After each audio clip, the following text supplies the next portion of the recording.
Hi friends, நான் உங்கள் anime freak வந்துட்டேன். நாம இப்போ ஸ்வாட் மாஸ்டர் யங்கஸ்ட் சன் வால் வீரரின் கடைக்குட்டி சிங்கம் இந்த வார்த்தையை சொல்லி எத்தனை நாள் ஆச்சுலங்க. நாம இப்போ சீசன் 3 எபிசோட் 1லேருந்து பார்க்கலாம். நீங்கள் இதுக்கு முன்னாடி உள்ள எபிசோட்லாம் பார்க்கணும்னா இந்த சேனலில் சீசன் 2ல் ஒரு 8 எபிசோட் இருக்குன்னு நினைக்கிறேன். பார்த்துருங்க, உங்களுக்கு ஓரளவுக்கு எல்லாமே ஞாபகத்துக்கு வரும்.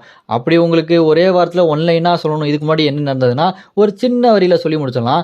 இதுக்கு முன்னாடிலாம் என்ன நடந்தது அப்படின்னு பார்த்தீங்கன்னா, நம்ம ஹீரோ ஒரு ஸ்வாட் மாஸ்டர் குடும்பத்தில் பிறந்துட்டு ஸ்வாடு அவனால் யூஸ் பண்ண முடியாது. அப்படி இருக்கும்போது அவனை வீட்டை விட்டு துரத்தி விட்டுருவாங்க. அப்படி அவனை துரத்தி விட்டதுக்கு அப்புறம் ஒரு பொண்ணு அவனுக்கு மேஜிக் சொல்லி கொடுப்பாங்க. அதே நேரத்தில் 1000 வருஷம் கழிச்சு நம்ம ஹீரோ ஜின்னு கூட தான் ஷேடோ காட் டீலிங் போட்டு நம்ம ஹீரோக்கு ஹெல்ப் பண்ண வராருங்க. 1000 வருஷம் கழிச்சு அப்பதான் நம்ம ஹீரோக்கு தெரிய வருது நம்ம ஹீரோ ஸ்வாடை யூஸ் பண்ணக்கூடாதுன்னு நம்ம ஹீரோ மேல யாரோ கேர்ஸை போட்டிருக்காங்க. அது வேற யாருல நம்ம ஹீரோ கூட பிறந்த அந்த ஜோஸ்வான்ற பிரதர் தான். அவன் தான் நம்ம ஹீரோ மேல கேர்ஸை போட்டிருக்கான். அதனால தான் நம்ம ஹீரோவால ஸ்வாடை யூஸ் பண்ண முடியல. இப்ப ஷேடோ காட் நம்ம ஹீரோ கூட சேர்ந்தனால கேர்ஸ் எல்லாமே போய் நம்ம ஹீரோ இப்ப ஸ்வாடை அழகா யூஸ் பண்ணலாம். ஆனா திடீர்னு எதிர்பாராத ஒரு சண்டையில நம்ம ஹீரோ இறந்து போயிடறான். இறந்து போனதுக்கு அப்புறம் திடீர்னு அவன் குழந்தையா மறுபிறவி எடுக்கிறான். அதே குடும்பத்துல அதே கடைக்குட்டி சிங்கமா பிறக்கிறான். அப்படி பிறக்கும் போதும் அப்பதான் தெரியுது ஷேடோ காட் இன்னும் நம்ம ஹீரோ கூட தான் இருக்காரு. இதுக்கப்புறம் தான் கதையை ஆரம்பிக்குது. நம்ம ஹீரோ கூட ஒரு புதுசா முராக்கன் டிராகன் ஷேடோ காடு கூட யாரெல்லாம் டீலிங் போட்டிருக்காங்களோ அப்போ இந்த முராக்கன் டிராகன் அவங்களுக்குலாம் ஹெல்ப் பண்ணும். அப்ப நம்ம முராக்கன் நம்ம ஹீரோ கூட சேர்ந்து அட்வென்ச்சரை ஆரம்பிக்கிறான். இந்த மாதிரி ஒவ்வொரு காடு கூட டீலிங் போட்டவங்களுக்கு கூட ஒவ்வொரு டிராகன் இருக்கும். அதே மாதிரி கதை வெறித்தனமா போயிட்டு இருந்திருக்கும். நீங்க உங்களுக்கு ஞாபகம் இருக்குன்னு நினைக்கிறேன். இன்னும் கதை நிறைய தூரம் இருக்குங்க. அதனால கதை போக போக உங்களுக்கு ஈஸியா தெரிய வரும். சரி வாங்க, நாம இப்போ சீசன் 3 எபிசோட் 1 பார்க்கலாம்.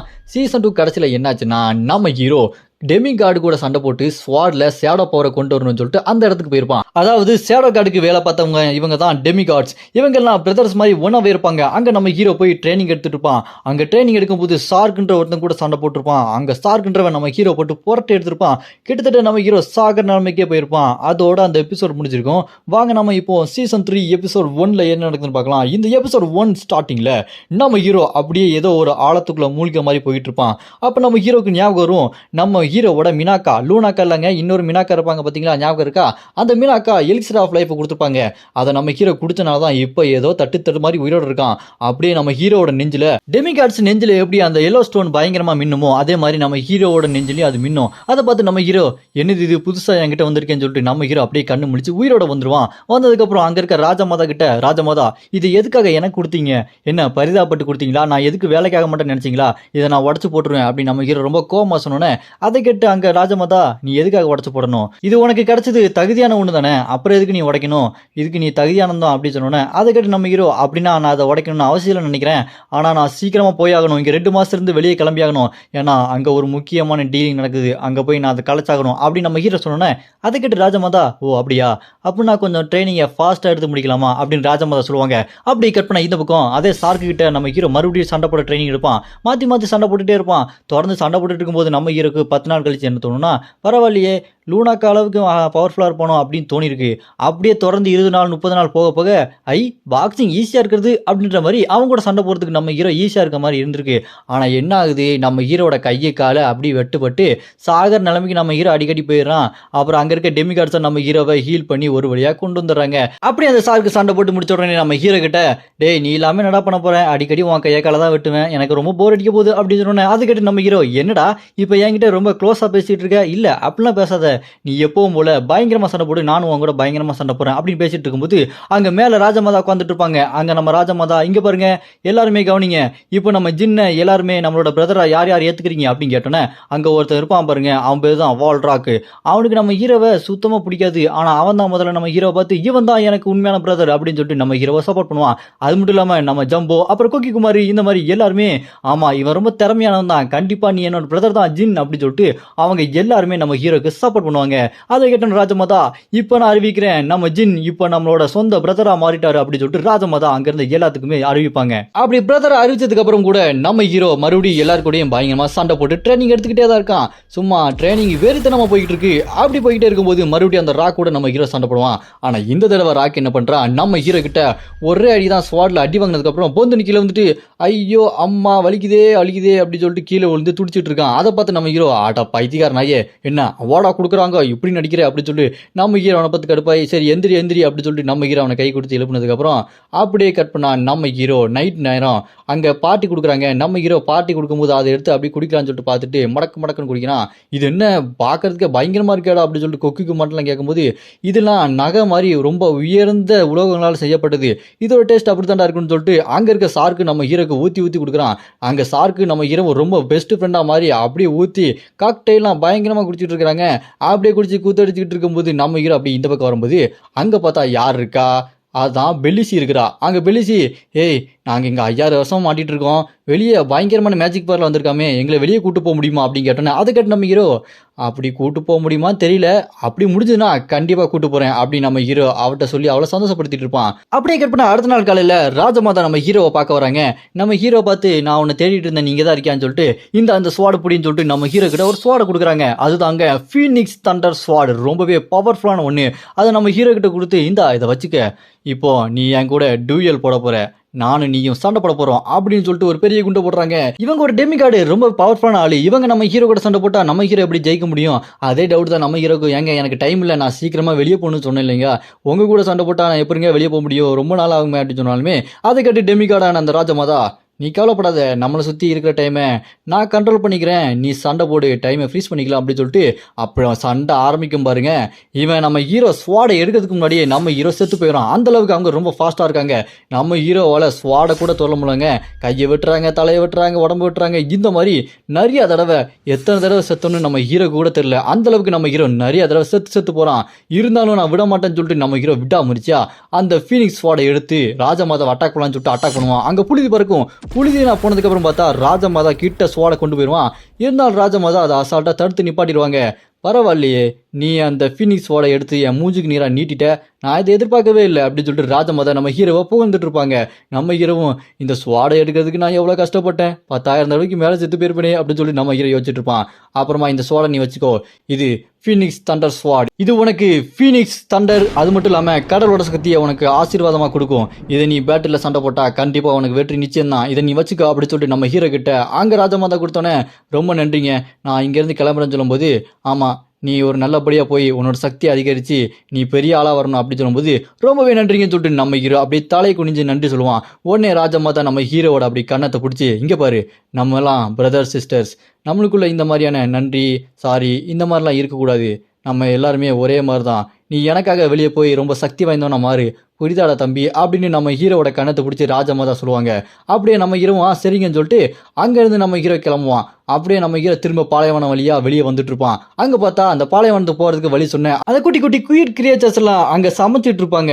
அதை பார்த்து நம்ம ஹீரோ எல்லாம் நீங்கள் இங்கே தான் இருக்கீங்களாடா அப்படின்னு சொல்லிட்டு கேட்டோன்னே ஆமாம் நாங்கள் இங்கே தான் இருக்கோம், இங்கேருந்து கொஞ்சம் கிளம்ப போகிறோம், யூகா மார்க்கெட்டுக்கு போய் எங்களுக்கு தேவையானதை வாங்க போகிறோம் அப்படின்னு சொன்னோன்னே அதை கேட்டு நம்ம ஹீரோவும் அப்படியா நானும் அந்த வழியாக தான் போகிறேன், வாங்க எல்லாரும் ஒன்றா போகலாம் அப்படின்னு சொல்லிட்டு நம்ம ஹீரோ சொன்னாலுமே ஐயோ நம்மளாம் ஒன்றாவே போகக்கூடாது அப்படின்னு சொல்லி அந்த கிரியேச்சர் சொல்லிட்டு இருக்கோம். அதை கேட்டு நம்ம ஹீரோ ஏன் மார்க்கெட்டுக்கு ஒன்றா போனால் என்ன அப்படின்னு சொல்லிட்டு கேட்டால் அதுக்கு அந்த கிரியேச்சர்ஸ்லாம் கொஞ்ச நாளைக்கு முன்னாடி இங்கே ரெட் டைகர் கல்ட்டு டீமர்ஸ் வந்து அந்த டைகர்ஸ்லாம் வந்துச்சுங்க, அதுங்களாம் ரொம்ப மோசமானதுங்க, உன்னை பார்த்துச்சுங்க கொன்றும், நீ தனியாக எப்படியாச்சும் தப்பிச்சு போயிரு அப்படின்னு சொன்னாலுமே அதை கேட்டு நம்ம ஹீரோ கவலையே படாதீங்க, அதான் நான் உங்க கூட இருக்கேன்ல அப்படின்னு சொன்னோன்னே அதை கேட்டு அந்த கிரியேச்சர்ஸ்க்கு ஐயோ இவன் என்னாக போகிறானோ அப்படின்னு சொல்லிட்டு யோசிச்சுட்டு இருக்கோம். அப்புறமா நம்ம ஹீரோ அவங்க புதற வழியாக பார்த்தா அங்கே அந்த கியூட் கிரியேச்சர்ஸ்லாம் போயிட்டு இருக்கோம். அப்போ நம்ம ஹீரோவும் அந்த கிரியேச்சர்ஸும் அந்த புதற வழியாக பார்க்கும்போது அந்த ரெட் டைகர் வழியில் அப்படி உட்காந்துட்டு இருக்கோம். அதை தாண்டி தான் எல்லாருமே போயிட்டு இருப்பாங்க. அவங்ககிட்ட இருந்து பிடுங்கி எல்லாத்தையுமே வச்சு அதை வச்சு தின்னுட்டு இருக்கோம் அந்த ரெட் டைகர்ஸ் எல்லாருமே. இதை பார்த்து நம்ம ஹீரோ சரி நீங்கள் போங்க நான் பின்னாடியே வரேன்னு சொன்னோன்னே அந்த குயிட் கிரியேச்சர்ஸ் எல்லாம் அப்படியே போய்கிட்டே இருப்பாங்க. அங்கே இருக்க டைகர்லாம் அப்படின்னு சொல்லிட்டு தலையிலே தட்டி இருக்கிறதெல்லாம் தாங்கடான்னு சொல்லிட்டு பிடிங்கிருங்க. அப்போ நம்ம ஹீரோ அங்கே வந்துருவாரு. தலையில் தட்டினதை பார்த்துட்டு நம்ம ஹீரோக்கு செமையாக கோவம் வந்துடும். டேய் அவங்க தான் நீ கேட்டதெல்லாம் கொடுத்துட்டாங்கல்ல, அப்புறம் என்ன பெரிய இவன் மாதிரி தலையில் கை வைக்கிற அப்படின்னு நம்ம ஹீரோ கேட்டனே டேய் மனுஷனா இங்கே வா வா வா வா வா வாச்சலாம், மனுஷனாக இருந்துக்கிட்டு இங்கேருந்து தப்பிச்சு போகலான்னு நினச்சியா, உங்ககிட்ட என்னென்ன இருக்கோ அப்படி என்கிட்ட கொடுத்துட்டு ஓடி போயிரு, இல்லை உன்னை வச்சு செய்யலான் இருக்கோண்டா அப்படின்னு சொல்லிட்டு நம்ம ஹீரோ பார்த்து அந்த ரெட் டைகர்லாம் சொல்லிட்டு இருக்கும்போது அதை கேட்டு நம்ம ஹீரோ டேய் நான் சொன்னது உங்களுக்கு கேட்டுச்சா கேட்கலையா, ஒழுங்க மரியாதையா அவங்கள விட்டுருங்கடா அப்படின்னு சொல்லிட்டு நம்ம ஹீரோ மிரட்டுவார் பாருங்க. நம்ம ஹீரோவோட அந்த ஆரா மேஜிக்லாம் சும்மா பயங்கரமா பத்திட்டு இருக்கும். அதை பார்த்து அந்த ரெட் டைகர்லாம் என்னடா இது பார்க்கறதுக்கு பயங்கரமா இருக்கான்னு சொல்லிட்டு கண்ணு முழி பிதுங்கி பார்த்துட்டு இருக்கோம். அப்ப மறுபடியும் அந்த புலி மனசுக்குள்ள நம்ம ஹீரோ பார்த்து ஐயோ இந்த மாதிரியான ஒரு மனுஷனை நான் பார்த்ததே இல்லையே, இவனோட எனர்ஜி சாதாரண எனர்ஜி இல்லை, இவனை நான் விடவே கூடாது கொன்னே ஆகணும் அப்படின்னு சொல்லிட்டு வேகமாக கொள்றதுக்காக பறந்து போய் நம்ம ஹீரோ அட்டாக் பண்ண போகும். அதை பார்த்து நம்ம ஹீரோ அச்சச்சோ நீ அட்டாக் பண்ற புலியா இருந்தாலுமே இப்போ நீ கொஞ்ச நேரம் அடக்கி வச்சிருக்கணும் அப்படின்னு சொல்லிட்டு நம்ம ஹீரோ ஒரே அடியில் அந்த புலியை நாக் அவுட் பண்ணிடுவாரு.